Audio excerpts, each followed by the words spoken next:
Okay, hello everybody. Welcome to the show. Jake, do you want to do the honors?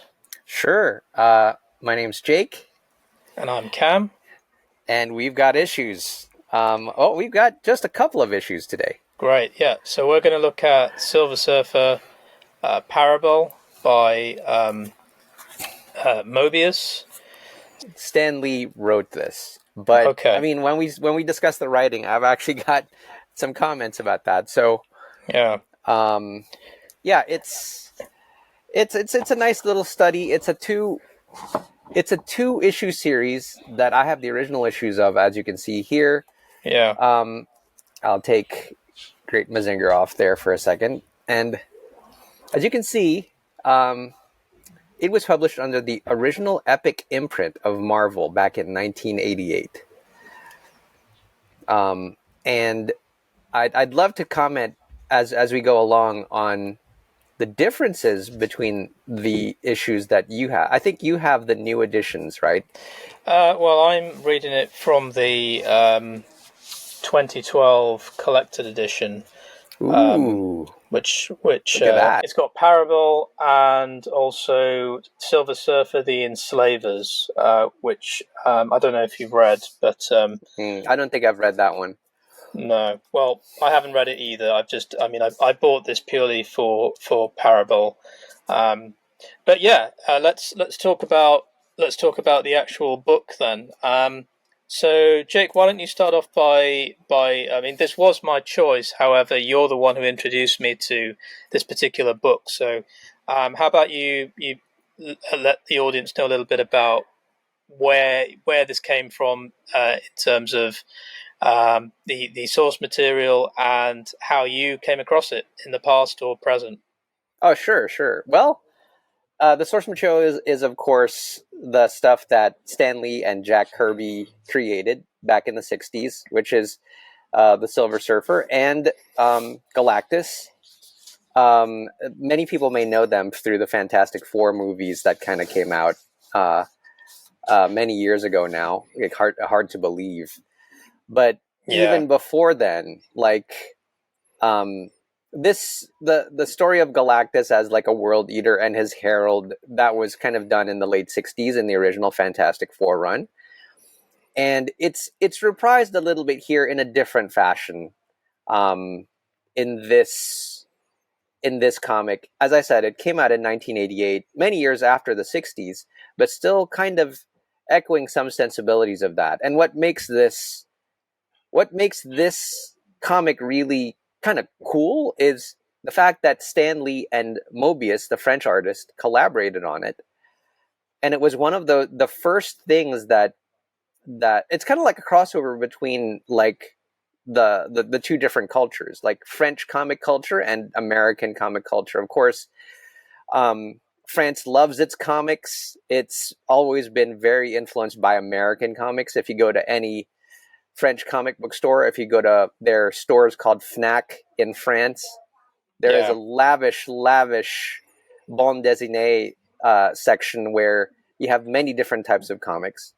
And yeah. so this was one of the first times American audiences in the mainstream were able to get the work of a French artist. Besides, of course, like heavy metal, which is where a lot of French artists actually were exposed to American audiences back in the 70s and 80s and 90s. I think it's still published now too, so I'm hoping anyway. Um, Yeah. but yeah. And as far Yeah. as like where I got wind of it, this was advertised a couple of months before in other Marvel comics that I was reading, and so I said, "Wow!" I was familiar with French artists before and Mobius. I had been reading some heavy metal before I was subscribing to it. Um, and I just know that he had appeared in heavy metal. I don't think I ever had any issues with him doing some of the art. By the late 80s, I think he had branched out of heavy metal and done a lot of his own stuff. Oh Um, yeah, I didn't know he was he was one of the collaborators on heavy metal. yeah, I believe so. Essentially, like some of his stuff was so was so it influenced like a whole bunch of different things like that came out a little later from his run. Like for example, Yeah. like The Fifth Element is like heavily influenced by his work. Like Oh the yeah. movie The Yeah. Fifth Element is Yeah. heavily Did influenced he? by his work. I mean, maybe I digress a bit, but did he do any of the concept art for the Fifth I believe he Element? did. I believe He he did, did. But right? Because I yeah, remember but it's Luc like, Besson sharing that when he was talking about oh production. yeah, yeah. Yeah. Essentially, he was like, I couldn't. He was the main. Like Mobius was one of the influences for him doing the Yeah. movie, and it's Hmm. like I can't possibly do this without him doing the concept art, Okay. right? Makes So, sense. like a lot of the stuff that you'll see, like the sci-fi elements. I mean, Mobius does pretty much like sci-fi fantasy. Oops, sci-fi and fantasy, and sometimes kind of together. Uh, Mm. and what's really interesting is this came out like years before The Fifth Element, and maybe it's Oh one of yeah. those things that also gave um, uh, rise to that movie. You know, like American Mm. audiences were introduced to works like this, and they said, "Hey, well, we like that stuff, so why not?" Yeah. By the way, as you Mm. can see, this second copy is a direct market edition because it has a little Spider-Man logo. When you look at the two different ones, I got this from probably a 7-Eleven. Um, Yeah. and you can see that it has a little barcode there. It means Oh like yeah. it's for that type of market. And when you had back then there was different types of distribution, and comics were distributed by Marvel directly to comic book retailers, Yeah. and you can tell that from this type of symbol here. And it's probably a different type of it may be a different type of printing here, wherein they actually put like 50p. It's a buck, Oh, and crazy. for me that was expensive back then because Yeah. prior to this, prior to them costing a buck, Yeah. they were 75 cents, and before that they were 65 cents, and we can go on and Well, on about that. that's inflation for you. But yeah, I mean, for me, discovering this was through yourself. I'm a big fan of Mobius as an artist, and my introduction to his work was the now infamous Incal, written by Alejandro Jodorowsky, um, Mm-hmm. and illustrated by Mobius. So once I read that, and it's in, it's one of those stories where for me it was such a trip and just so different to anything I'd read before. Um, Much of that for me was attributable due to the art and the vision that both Jodorowsky and Mobius had, and it was just a perfect marriage of the two to create this absolutely unique world for the Incal. Um, Now, when you told me that Mobius had collaborated with Stan Lee and Marvel to do a Silver Surfer run, and actually that was when we did our pickups over Christmas. I thought, oh, this is definitely going to be a pick for one of our future episodes, and so that's pretty much how I came into contact with it, the story. So why don't we just get into the book Sure, sure. itself. Why don't And you start with again, the story mhm. itself, Cam? Yeah. So give maybe you can give the audience a short rundown of what Parable is about. See, the cool part is I didn't know it was really called that. I mean, it just Yeah. says. I guess I'll open up my copy of Silver Surfer. I had reread it just last week. Yeah. I didn't know that. Of course, it says Parable right here. Duh. Right. So that to me was like, well, I'm assuming that there was only the one unified title for it. I wasn't also sure whether it was Parable was the title of the collected edition that I bought, but no, it is definitely Silver Surfer Parable. Okay. And so, yeah, what about the story though? What is it actually about? Well, it's essentially like Earth experiences like an extracurricular happening in which like a big spaceship kind of comes, you know, comes down, and then suddenly Galactus comes out, and he's like, okay, you guys, because uh, uh, all the people of Earth have free will. I kind of, I'm gonna let you guys exercise free will, and all heck breaks loose on Earth. Yeah, And there's a pastor like of a mega church that kind of wants to harness this type of chaos and power for his own right. So it's really up to the Silver Surfer to kind of make things right. yeah, I'm kind of condensing it. yeah. Um, And I think you'd be all so right condensing it personally, because there isn't much more to the story than that. But there are a lot of themes which we'll get into. right, right. But is there anything else you want to add to that? Why don't you go ahead and add to it Yeah, for yourself? yeah, I want to kind of keep it uh, so that it's such a short thing that if I yeah. keep going, it's kind of a spoiler. Yeah, no, you're right, you're right, but definitely it is, as you've just said, very much about Galactus coming down to Earth, wreaking havoc, as I'm assuming he has done in previous stories. Mm. But then Silver Surfer, uh, again being this beacon of light, and I was actually pretty surprised at how this was so this was so focused on sort of a character, not so much a very deep character study of the Silver Surfer, but very much an overview of who he is. So for someone like myself, I'm relatively new to the character. Yes, I knew about him from the Fantastic Four, and just very briefly in some sort of other forms of media, but not from actual books. So this is my first proper Silver Surfer story. Hmm. And in that sense, I think it offers quite a nice overview of the character, his motivations, and the fact that ultimately he's a very noble, pure soul in so many ways. And I think the story really sets it up. So yes, you have uh, a very simple setup in that Galactus has come down to Earth, and as you say, he wants to not so much enslave humans, but let humans, if you like. He's letting humans do the dirty work and destroy the Right, planet for him, so that he could, exactly. so that he could basically, Galactus is a destroyer of worlds. Yeah, He feeds off planets, and that's the natural order of things, yeah, right? And exactly. I mean, I guess we could spoil a little bit of his origin story for people who don't know. Like in the original stories in the Fantastic Four, um, the Silver Surfer kind of comes to Earth and says, "Hey, watch out, because Galactus is coming," right? And there's nothing you can do about it.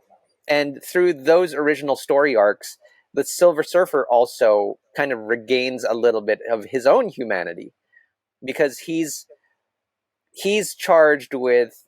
The original story was Galactus came to the Silver Surfer's homeworld and wanted to eat that. But then the Surfer basically offered himself to Galactus and said, "Hey, don't eat my homeworld. I will be your herald. I will try to find suitable planets for you to consume." Right? And he's been doing that for a long time. And so essentially, when they meet the Fantastic Four, of course, Galactus is stopped. He promises not to come to Earth again and try to eat it through the efforts of both the Silver Surfer and the Fantastic Four. You'll see a little hints of it in the first issue of the 2-issue series, wherein he kind of daydreams about his old world and his love, Yeah, which is Shalabal. Um, and his original name, of course, is Norin Rad. And I love these names. The Silver Surfer's name is Norin Rad. What a great name, though. It's a rad name. Yeah. uh, But go ahead, please. yeah. So I think it's a really, although it's a two-issue series, and it's to me a kind of a one and done piece as a collected edition, and you don't really need. Although, yeah, it's absolutely fascinating regarding his backstory, and there are other works that have gone into much more detail. But here, what we have is enough for a new reader to understand who Silver Surfer is, and the fact that although he was a former herald to Galactus, who is this, as you say, this all-encompassing evil lord who can basically a destroyer of worlds. You know what he reminds me of? Unicron from Transformers. Well, yeah, I think Except, that's probably where I'm guessing, if anything, that Galactus is that type of inspiration yeah, for for that. Transformers. Yeah, Yeah, yeah. absolutely. Yeah, and I think he's from at least from this particular story, we don't really get to know very much, if anything, about Galactus other than that he's a world destroyer. But Silver Surfer, on the other hand, we get to see that he's very much a creature, a being that could potentially be divine in how powerful he is, but yet being the antithesis of Galactus, he's a force of good, and although he feels very much separate from humanity and very much an isolated person from everybody, he's a lonely figure, and it does come across that he seeks companionship amongst humans, but yet also sees the folly of humanity in that um, we're going to keep making the same mistakes, and he's not wrong in the sense that humanity, and we're coming into some of the themes here. Humanity always seeks a form of purpose and leadership in order to basically to find purpose in life and to if well, how else could I put it? In order to find meaning, if you like, Hmm. and religion very heavily plays a role in that, and faith, and so Galactus, of course, he comes down and takes on the role of a sort of a false god, if you like, but you know, Yeah. but there happens to be a cult following for Galactus because there, as you said, this leader of this mega church essentially holds Galactus as their new divine being, their new god, and allows basically chaos to ensue. So people riot across the world, looting occurs, and Galactus gives humans free will to do whatever they want. So all previous laws are hereby nullified, according to Galactus. Now you can do whatever you want, and of course, humans being the kind of self-destructive beings that they are, which is what the Silver Surfer himself acknowledges, go on a complete rampage and start destroying society from within. So it's really interesting how the character can see humanity for what it is, this hugely flawed society, a hugely flawed race of people, and yet at the same time he almost says himself in one scene and one panel that maybe I'm the crazy one for not leaving these people to their own devices, because these beings are too far from being helped. They're always seeking some new way to basically inflict as much pain and destruction as possible upon themselves. So I think it's a really nice introduction to the character, even though contradictory to that, we don't really get to know a lot of his backstory, if anything at all, apart from that one couple of panels where, or even I think it's just one panel actually, where we just see a flashback to his previous life before coming to Earth. Hmm. Anything you want to add to that? I'm just going to spoiler alert here. I mean, it's no spoiler to say that I loved the story.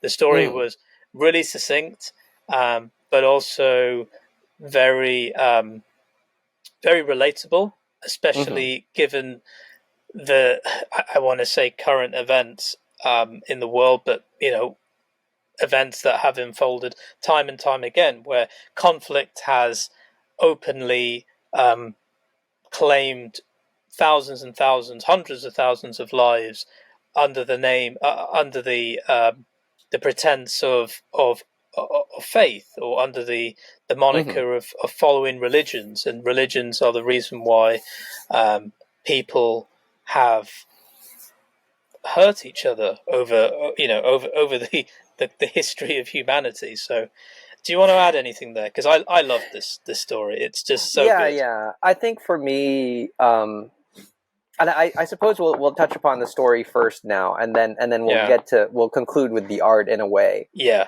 Um, absolutely. the story for me, um, I originally thought that from my memory, I thought that it was like a lot of it was Mobius. And when I reread it, and I'm just thinking, okay, well, Stan Lee is also his co-collaborator, and I'm just thinking like, okay, um, Stan Lee. This is a really interesting mix of an American comic book writer and a French comic book artist, and I don't know how much they had an influence on each other in making these two issues, right? And what I want to kind of concentrate on is the fact that, of course, American comic books, especially like the ones that were originally written by Stan Lee in the '60s, they still follow a certain formula in a sense that there is that good ultimately triumphs, and not that does not happen here. It's just that for me, I think the ending, of course, had to be succinct because I think they only collaborated for 2 issues. But like, you could see the influence of maybe the French side, wherein not everything turns out really as well as you would hope, Mm, right? For me, I'm thinking there's kind of two parallels to me. Like, on one hand, it's like Galactus who comes in, and it's his old herald that confronts him, right? yeah, And then there's the two um kind of antagonists, but really not really, like Colton and his sister Elena. yeah, And you could say that those are kind of like the parallels, because Colton's this other power figure. He already has like a mega church to his name, and Elena is kind of his herald. She's the one who kind of talks common sense to him, and yeah. ultimately it's her sacrifice that makes him change his mind and makes the whole world change their minds. Mm, So the Silver Surfer, of course, tries to talk Galactus out of this, and Galactus isn't going to back down. And Elena yeah, is trying to talk her brother out of like supporting Galactus, but it's through the efforts of the Surfer and Elena that the tide is turned and things go yeah. for the better.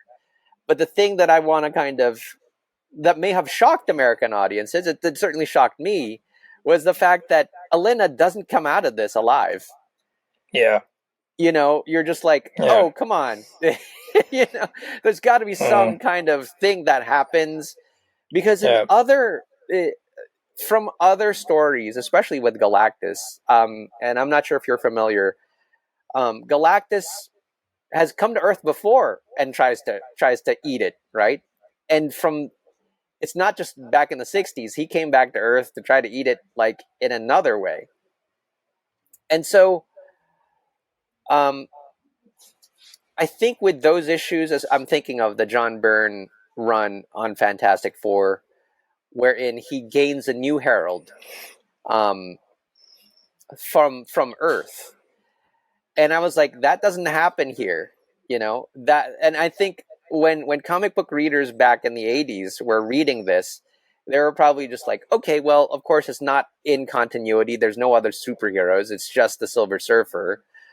Um, but you're still thinking like, there's Elena. She's trying to do the best she can, but then she's sacrificed. She's basically the sacrifice in order for things to come out right. Yeah. And Yeah. I'm thinking,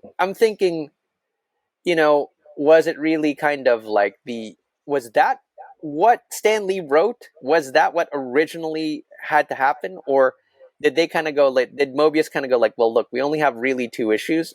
We can't elaborate on this, and it has Mm. to be this that happens. In French comic literature, the ending isn't always good. Yeah.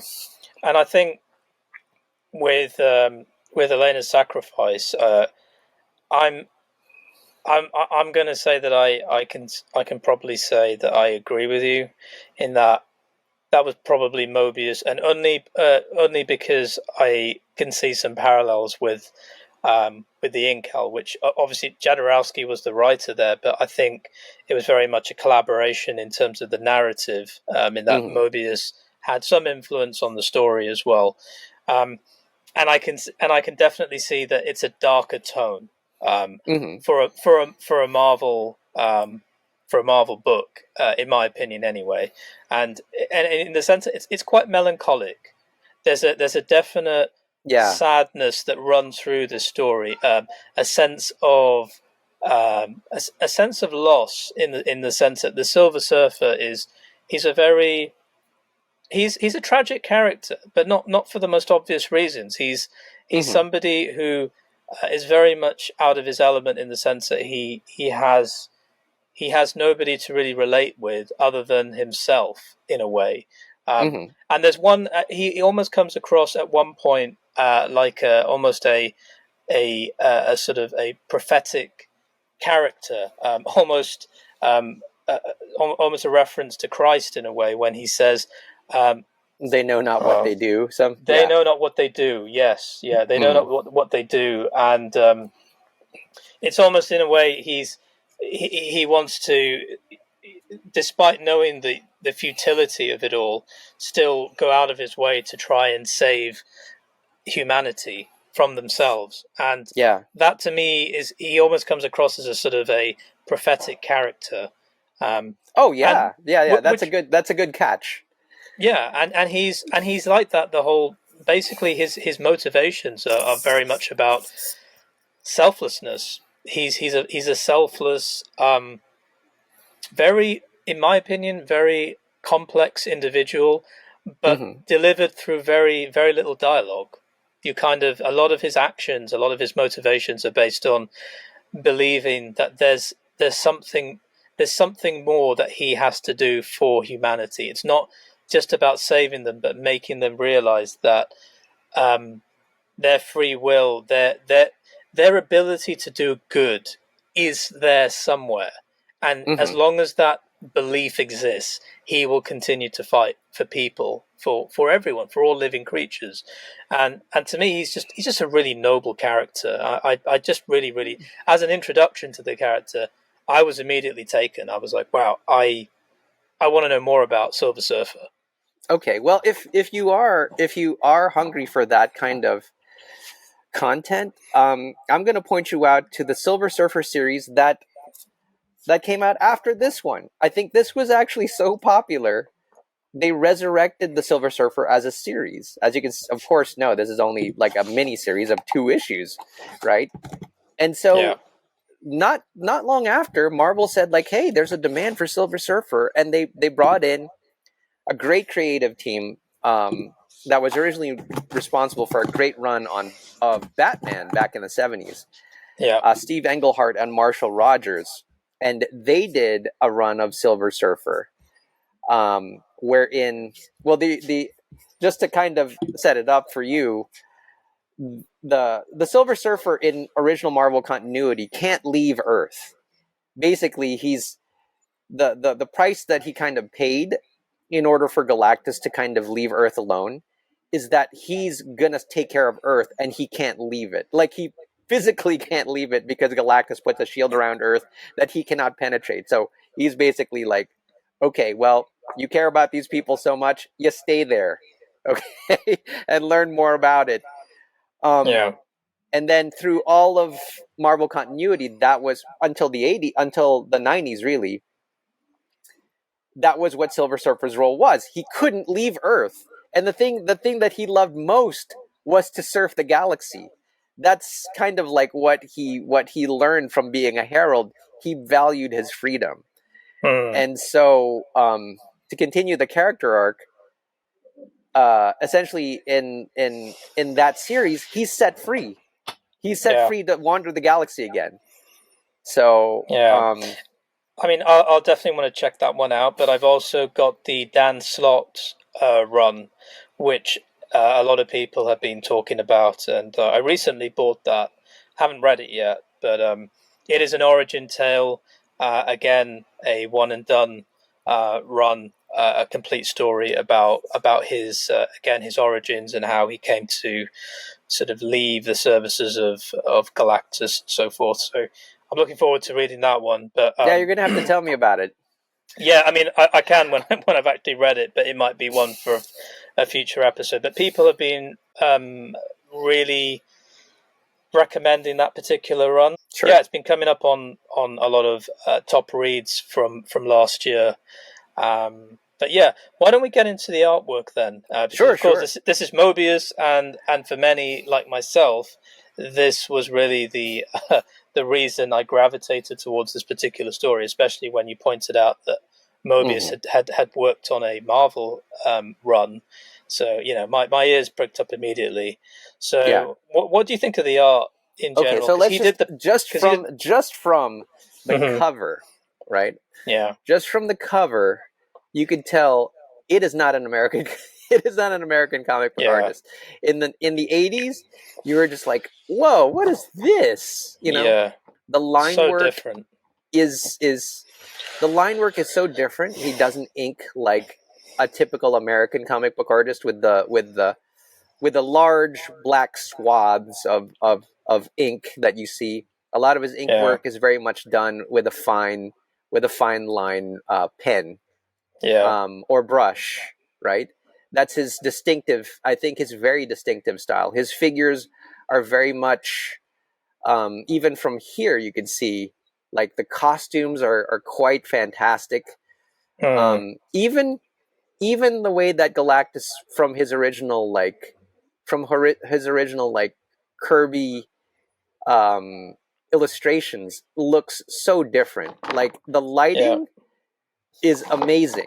Like, the way that Oh the yeah. way The that Mobius shading does is it. great. Yeah.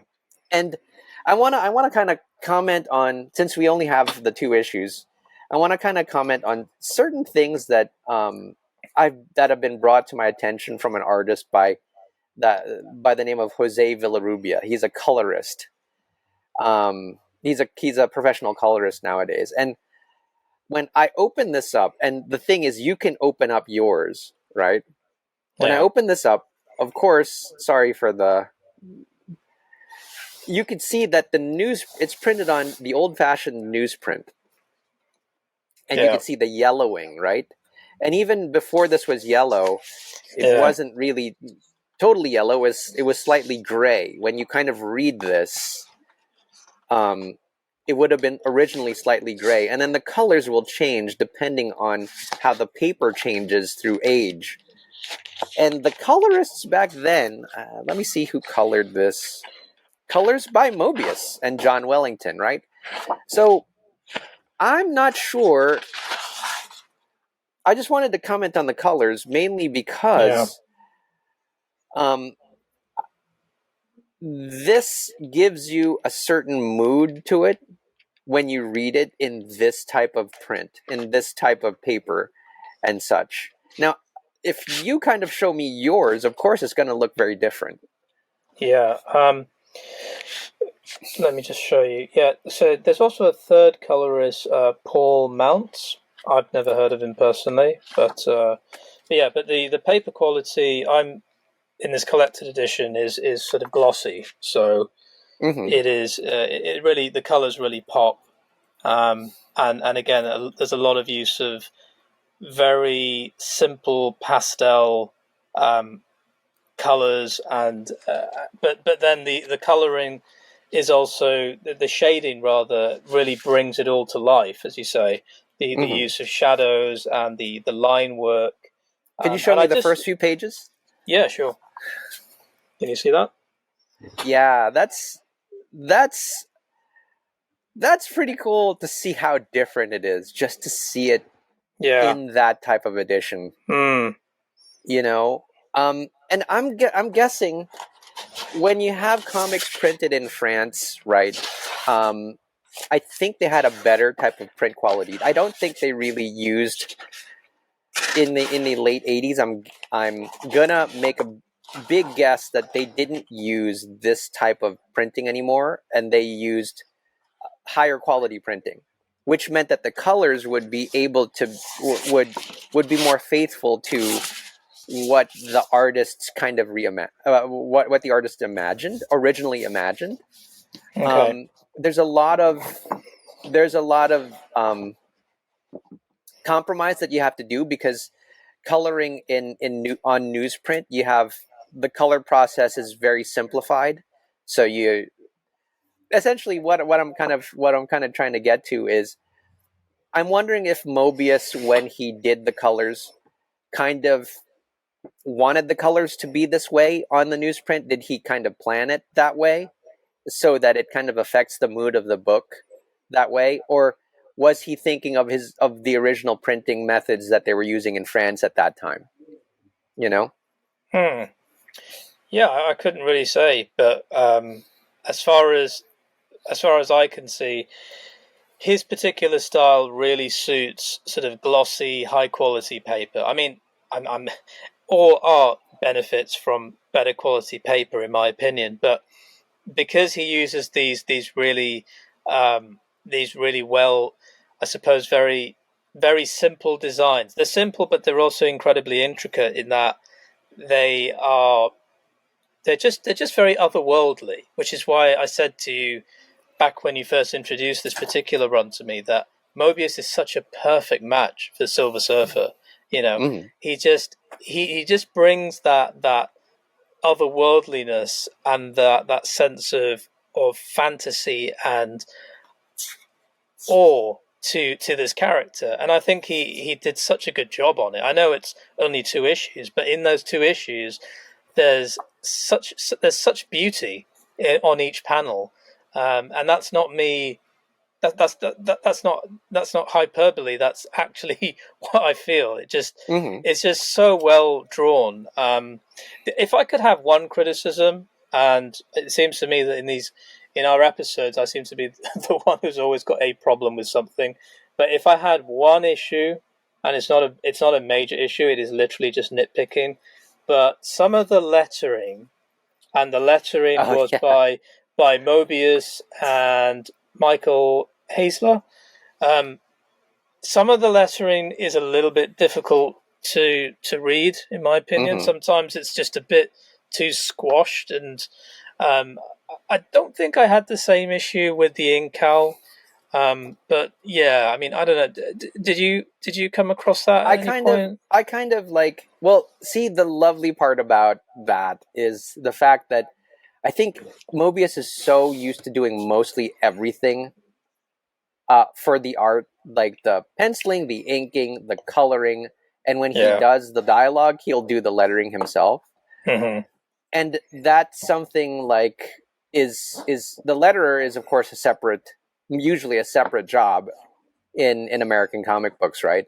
Yeah. And the letters have their own distinct styles and such. And now we kind of contend with the style that Mobius has for lettering his comic books. Yeah. Um, it just, for me, the lettering kind of makes it even more personal, as Mm. far as like Yeah. Mobius. It's like a Yeah. personal touch by Mobius. I agree. Definitely, it does add a personal touch. My only issue with it was that sometimes I had to really uh, take a double take on some of the prose, because I just couldn't make it out. Some of it was too squashed together. But I Hmm. mean, it's a minor issue, and as you say, it does add character to the book. Was the lettering too much chaos? Yeah, you could say that. What is that anyway? Is that an art Okay, book? so I wanted to present this to the audience. It's one of the art books for Mobius that I Okay. got. It's published by Les Humanoides Associés. Oh, so is that an This is the actual? Is that a this is French an version? actual. This is the original French version that I got in France when I Okay. was living there. Um, and this is. I'm only sorry that I don't have enough works by Mobius because I was so poor at the time. I couldn't buy anything. Um, I remember getting this in a store in Strasbourg, in a comic book store in Strasbourg. It's of course very used and very loved. Um, but as a big fan of of French comic book art and Mobius, I just had to have this, and Mm. it really, really, it really kind of showcases um, Mobius's work Oh wow. in Yeah. and of course I think Mobius has many different collections of his art. Yeah. This one is here's some of his stuff for sci-fi, Yeah. right? And his Yeah. I mean, coloring it's so too. iconic. Yeah. I mean, there are many pretenders to the throne, but there's only one Mobius, and yeah, Yeah. in my opinion, he's untouchable in the style that he he carved for himself. He's so unique, and Silver Surfer. I mean, this particular run really benefited from that unique quality Mm-hmm. from the art. In many ways, I think this particular story uh, made its mark because of the art. Stanley did a great job on the writing in the sense that within 2 issues, it did tell a compelling short story, but Mm-hmm. the art, my goodness, just elevated it to the next level. Yeah, yeah. It was essentially like from the art you could tell like the majesty of Galactus when he kind of came in, and Yeah, it's crazy. the introspection and the heroism of the surfer.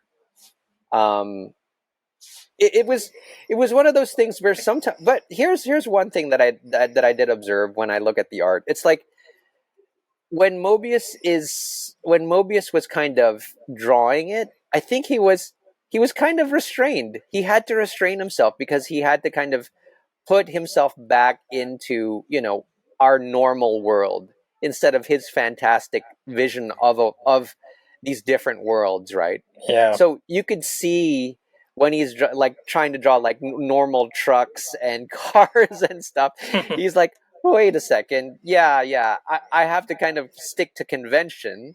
I can't Yeah. go into like this fantastical thing. um and yeah, maybe that's just the maybe my one observation, wherein I'm just like, yeah, he should have just gone all out and just Mm, made everything as personalized as he could be for, or as stylized as could be. I think he was kind of yeah. holding himself back. Yeah, and I think that was very much a case of Marvel wanting him to do so because I think today, if a similar project were to have come to fruition, I think he would have been allowed to do whatever he wanted because he's so established. But I think at the time, and as you say, he was quite perhaps certainly new to the masses to sort of a mass audience of comic book readers, they probably asked him to maybe just rein it in a bit. But even if he did, to be honest, Hmm. this is still so different to anything else I've read from Marvel in Oh, terms of this the was like there. This was from when you're reading stuff in the 80s from Marvel Comics. You're just like, yeah, this is when you see this kind of pop up. yeah You're just like, what is this? What yeah um again, groundbreaking for absolutely for the partnership and for being able yeah to do to be able to be released here, and I don't know what the numbers were, but I'm thinking that Yeah, it was a success for both yeah. parties. Did Mobius collaborate on any other Marvel projects beyond Um, this? I Because I'm not don't aware of know. anything I'm not else. sure if he ever did. Yeah, Um, that's a great question. yeah. One that we can look at definitely. Yeah, one that bears more Um, research. but I guess I just want to close my final thoughts on the final the final cell here, the final panel, where Silver Surfer is sort of he leaves Earth, not for the last time, I'm sure, but is just orbiting the Earth as the sun is just making its just emerging across the horizon, and he's saying, um, "But I shall never cease searching for an oasis of sanity in this desert of madness that men call Earth. For the worst fate of all, amidst countless words and endless stars, is to be alone. Is to be forever alone." I just Hmm. think it's just such a melancholic and somewhat perfect ending to this run. It just it's just steeped in nostalgia for me. It just feels, and even though I didn't read it until now, it just feels like it's just whimsical in a way that's Hmm. also steeped in melancholy, and I love it for that.